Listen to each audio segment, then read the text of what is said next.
वफादारी का इंतजार ये कहानी जापान के एक कुत्ते हचिको की है। एक सच्ची, मशहूर और दिल छू लेने वाली हकीकत। 1920 की दहाई में टोक्यो यूनिवर्सिटी के एक प्रोफेसर हाई साब्रो ओनो रोज ट्रेन से आते जाते थे। उनका कुत्ता हचिको हर शाम रेलवे स्टेशन के बाहर खड़ा रहता, जैसे किसी अपने का इंतजार कर रहा हो। प्रोफेसर ट्रेन से उतरते, हचिको खुशी से दौड़कर उनके पास आता और दोनों साथ घर जाते। ये मामूल सालों तक चलता रहा।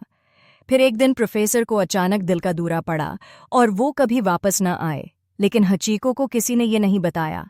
वो अगले दिन भी स्टेशन पहुंचा, उसी वक्त, उसी जगह।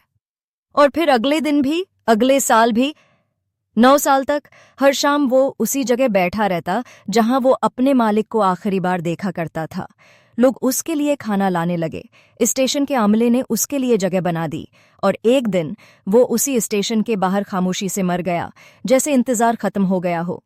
आज भी जापान के शिबुया स्टेशन के बाहर हचिको का कांसी का मुजस्मा लगा है। लोग वहां फूल रखते हैं और अक्सर कहते हैं, सच्ची वफा कभी मर नहीं जाती, वो सिर्फ वक्त की कहानी बन जाती है।